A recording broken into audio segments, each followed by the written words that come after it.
स्वागत करती हूँ आप सबका एक बार फिर से। मैं डॉक्टर सीमा चौधरी और आज का हमारा विषय है भाषाओं का वर्गीकरण।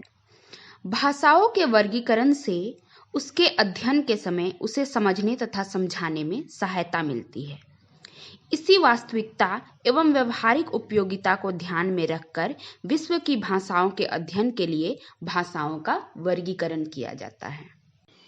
विश्व की भाषाओं के वर्गीकरण के आधार मुख्य रूप से ये हैं। पहला, महाद्वीप के आधार पर, दूसरा देश के आधार पर, तीसरा काल के आधार पर, चौथा धर्म के आधार पर, पांचवा आकृति या रूप के आधार पर और छठा परिवार के आधार पर। महाद्वीप के आधार पर जब हम इसकी बात करते हैं तो हम पाते हैं कि एक महाद्वीप के अंतर्गत बोली जाने वाली भाषाएं इसमें आती है, जैसे यूरोपीय भाषाएं, ऑस्ट्रेलियाई भाषाएं इत्यादि। देश के आधार पर जब हम इसका वर्गीकरण करते हैं तो एक देश के अंदर बोली जाने वाली भाषाएं इसके अंतर्गत आती है, जैसे चीनी और भारतीय भाषाएं। जब हम काल के आधार पर वर्गीकरण करते हैं तो यह वर्गीकरण काल का खंड बनाकर किया जाता है, जैसे प्रागैतिहासिक भाषाएं, मध्यकालीन भाषाएं। कभी कभी भाषाओं को धर्म के आधार पर भी वर्गीकृत किया जाता है, जैसे हिंदू भाषाएं, मुसलमानी भाषाएं। और जब आकृति के आधार पर इसका विश्लेषण करते हैं तो भाषाओं की आकृति या रूप के आधार पर वर्गीकृत कर उन्हें का अध्ययन किया जाता है, जैसे आयोगात्मक भाषाएं, योगात्मक भाषाएं। और अंत में जब हम परिवार के रूप में इसका वर्गीकरण करते हैं तो एक परिवार की होने के आधार पर इनका वर्गीकरण किया जाता है और इसे पारिवारिक वर्गीकरण कहते हैं। इसका आधार परिवार ही होता है, जैसे द्रविड़ परिवार, भारोपीय परिवार इत्यादि। मुख्य रूप से इन्हीं आधारों पर भाषाओं का वर्गीकरण किया जाता है। इन आधारों में भी अंतिम दो अर्थात आकृति मूलक और पारिवारिक वर्गीकरण अधिक महत्वपूर्ण और व्यवहारिक है। आकृति मूलक वर्गीकरण को पदात्मक, रूपात्मक और संरचनात्मक आदि नाम भी दिए जाते हैं। इस वर्गीकरण का आधार संबंध तत्व से है। विश्व की भाषाओं को इस वर्गीकरण में कई वर्गों में रखने की परंपरा है, किंतु मुख्य रूप से इन्हें हम दो वर्गों में रखते हैं। पहला है अयोगात्मक और दूसरा है योगात्मक। तो पहले हम देखते हैं अयोगात्मक। भाषाओं में प्रत्यय या उपसर्ग नाम की कोई वस्तु नहीं होती, क्योंकि शब्दों में कुछ भी नहीं लगाया जाता, अर्थात शब्दों का रूप ज्यों का त्यों रहता है।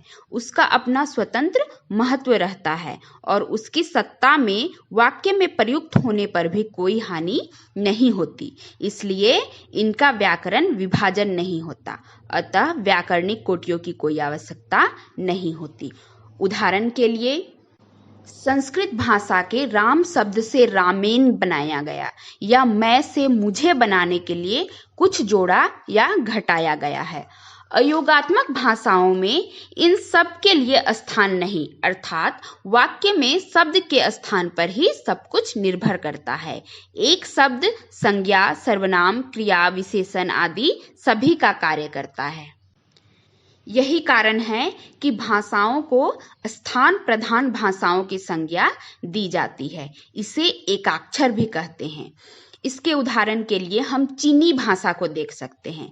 इसके अतिरिक्त इस वर्ग की प्रमुख भाषाएं बर्मी, स्यामी, तिब्बती इत्यादि हैं। अब दूसरा हम देखते हैं योगात्मक भाषाएं।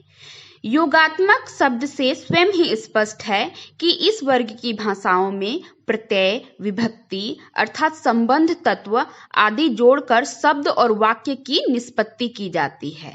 विशेष बात यह है कि अर्थ तत्व और संबंध तत्व एक दूसरे से मिले रहते हैं। और योगात्मक को हम तीन वर्गों में रखते हैं। पहला अश्लिष्ट योगात्मक, दूसरा श्लिष्ट योगात्मक और तीसरा प्रश्लिष्ट योगात्मक। हिंदी के प्रख्यात भाषा वैज्ञानिक डॉक्टर भोलानाथ तिवारी ने एक अन्य भेद आंशिक योगात्मक भी माना है। उनका कहना है कि इस वर्ग की भाषाएं योगात्मक एवं अयोगात्मक दोनों के मध्य में पड़ती है और दोनों के ही चिन्ह इनमें मिलते हैं।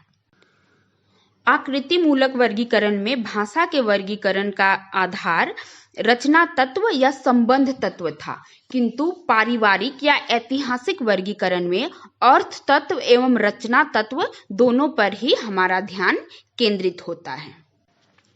जब एकाधिक भाषाओं में आकृति के अतिरिक्त शब्दों में भी अर्थ और ध्वनि में भी सादृश्य होता है तो वे भाषाएं एक परिवार अथवा वंश की कहलाती हैं। एक मूल भाषा से कालांतर में उनकी भाषाएं विकसित होती है। उनमें इतना अंतर आ जाता है कि वे बिल्कुल ही भिन्न प्रतीत होती हैं। यही नहीं, उनके तत्कालीन रूप को देखकर उनकी जननी कोई एक मूल भाषा होने में विश्वास नहीं हो पाता। वास्तव में इस प्रकार की भाषाओं में आकृति और शब्द अथवा रचना तत्व एवं अर्थ तत्व में साम्य पाया जाना स्वाभाविक है। हिंदी के ख्यात भाषा वैज्ञानिक डॉक्टर देवेंद्र नाथ शर्मा ने इस ओर इंगित किया है, जैसे संस्कृत में पितरी, लैटिन में पातेर, फारसी में पिदर, अंग्रेजी में फादर और जर्मन में फातेर। उसी तरह संस्कृत में मातृ, लैटिन में मातेर, फारसी में मादर, अंग्रेजी में मदर और जर्मन में मुतेर। वास्तव में इन भाषाई क्षेत्रों में हजारों कोसों का फासला होने पर भी इतना सादृश्य होना अपने आप में आश्चर्यजनक है। इस साम्य का एकमात्र कारण प्रतीत होता है इनका किसी एक मूल भाषा में विकसित होना। भाषाओं को एक ही परिवार के अंतर्गत रखने के लिए हमें इन बातों पर विचार करना होता है। पहला, शब्द भंडार; दूसरा, पद रचना; तीसरा, वाक्य रचना; चौथा, ध्वनि; पांचवा, अर्थ और छठा, स्थानिक नैकट्य। अब हम डॉक्टर देवेंद्र नाथ शर्मा द्वारा गिनाए गए प्रमुख भाषा परिवारों पर विचार करते हैं, जिनमें पहला है भारत यूरोपीय परिवार, दूसरा है द्रविड़ परिवार, तीसरा ब्रूसस्की परिवार, चौथा यूराल अल्टाई परिवार, पांचवा काकेसी परिवार, छठा है चीनी परिवार, सातवें नंबर पर है अत्युत्तरी हाइपरबोरी परिवार, आठवें नंबर पर है जापानी कोरियाई परिवार, 9 बास्क परिवार, 10वां सामी हामी परिवार, 11वां सुदानी परिवार, 12वां बांटू परिवार, 13वां होतेनतोत बुशमैनी परिवार, 14वां मलय बहुद्वीपीय परिवार, 15वां दक्षिण पूर्व एशियाई परिवार, 16वां पापुई परिवार, 17वां ऑस्ट्रेलियाई परिवार और 18वां अमेरिकी परिवार।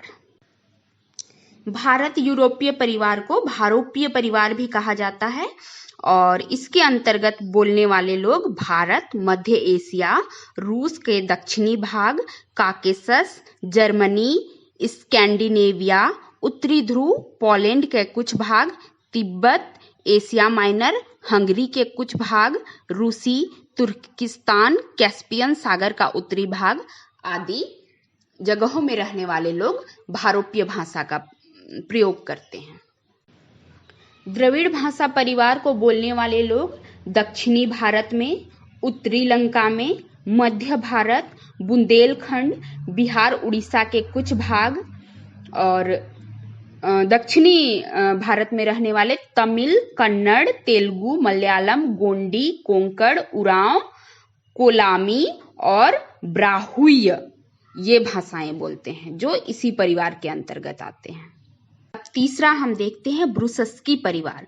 ब्रूसस्की परिवार को मुंडा एवं द्रविड़ परिवार से संबंध माना गया है इसका, और इसका क्षेत्र भारत के उत्तर दक्षिण में कश्मीर में फैला हुआ है। यह हुंजानगर और गिरिज घाटी के एक भाग में आता है। अब चौथा है यूराल अल्टाई परिवार। यूराल अल्टाई परिवार की भाषाएं दक्षिणी फिनलैंड, उत्तरी फिनलैंड, उत्तरी नॉर्वे, एस्तोनिया, हंगरी, साइबेरिया, तुर्की, Kyrgyz, Mongolia, Azerbaijan, Uzbekistan, Manchuria आदि स्थानों पर बोली जाती है। पांचवा है काकेसी परिवार। काकेसी परिवार का क्षेत्र कृष्ण सागर और कैस्पियन सागर के मध्य में काकेसस पहाड़ पर पड़ता है। फिर छठा है चीनी परिवार। चीनी परिवार के अंतर्गत जो भाषाएं आती है वो है चीनी, सियामी, वर्मा, तिब्बत। फिर है सातवां जापानी कोरियाई परिवार। इस परिवार की भाषाएं जापान और कोरिया के अतिरिक्त फारमोसा, कैरोलिन आदि द्वीपों में बोली जाती। फिर आठवां है अत्युत्तरी या हाइपरबेरियन परिवार। इसकी भाषाएं साइबेरिया आदि जगहों में बोली जाती हैं और इसकी भाषाएं हैं युकगिर, चुकची, कोरियक, कमचदल, गिलियक और अइनू। फिर नवां है बास्क परिवार। इस परिवार का क्षेत्र पेरानीज पर्वत है जो फ्रांस और स्पेन की सीमा पर स्थित है। 10वां है सामी हामी परिवार। यह परिवार सेमेटिक और हेमेटिक दो परिवारों की भाषा के योग से बना है। इस परिवार की भाषा बोलने वाले लोग फिलिस्तीन, इराक, अरब, सीरिया, मिस्र, इथोपिया, मोरक्को, अल्जीरिया, उत्तरी अफ्रीका आदि क्षेत्रों में पाए जाते हैं। 11वां है सुदानी या सुडानी परिवार। इस परिवार का क्षेत्र भूमध्य रेखा के मध्य में पश्चिमी किनारे से लेकर पूर्वी किनारे तक है। इसके 4 प्रमुख वर्ग हैं: सेनेगल भाषाएं, नीलोत्तरी भाषाएं और मध्यवर्ती भाषाएं। 12वां है बांटू परिवार। यह परिवार मध्य और दक्षिणी अफ्रीका में बहुत बड़े भाग में फैला है। स्वाहिली, जुलू, काफिर और कांगो आदि इस परिवार की प्रमुख भाषाएं हैं। 13वां है होतेन तोत बुशमैनी परिवार। इस परिवार के बोलने वाले दक्षिणी पश्चिमी अफ्रीका में ऑरेंज नदी में रहते हैं और ये बुशमैन जाति के कहलाते हैं। इसी आधार पर इस परिवार का नाम बुशमैनी परिवार है। इस परिवार में होतेनतोत, नामा, हमरा, ओकबे और एकबे आदि भाषाएं आती हैं। फिर 14 नंबर पे है मलय पॉलिनेशियन परिवार। इस परिवार के लोग पश्चिमी अफ्रीका में मेडागास्कर से ईस्टर द्वीप तक, उत्तर में फार्मोसा से लेकर दक्षिण में न्यूजीलैंड तक अनेक द्वीपों एवं द्वीप समूहों में ये भाषाएं बोली जाती हैं। फिर 15वां है ऑस्ट्रेलियाई परिवार। इसका क्षेत्र ऑस्ट्रेलिया का उत्तर दक्षिण भाग है। फिर है पापुई परिवार। इस परिवार की भाषाओं को बोलने वाले new great Britain, New Guinea और सोलोमन द्वीप समूह के कुछ भाग में पाए जाते हैं। फिर 17वां है दक्षिण पूर्व एशियाई परिवार। इस परिवार के बोलने वाले कंबोडिया, अन्नाम, भारत का कुछ भाग और अंडमान निकोबार में रहते हैं। 18वां है अमेरिका खंड। अमेरिकी भाषाओं को 3 प्रमुख विभागों में बांटा गया है: कनाडा और संयुक्त राज्य, मैक्सिको और मध्य अमेरिका एवं दक्षिणी अमेरिका। इस प्रकार कुल 18 भागों में बांटकर पूरे विश्व की भाषाओं को वर्गीकृत कर उनका भाषा वैज्ञानिक अध्ययन किया गया है। तो ये था भाषाओं का वर्गीकरण। आशा है आप सबको पसंद आएगी और यह जानकारी आप अपने तथा भाषा के जानकारों के साथ जरूर शेयर करें और घर में रहें, सुरक्षित रहें। धन्यवाद।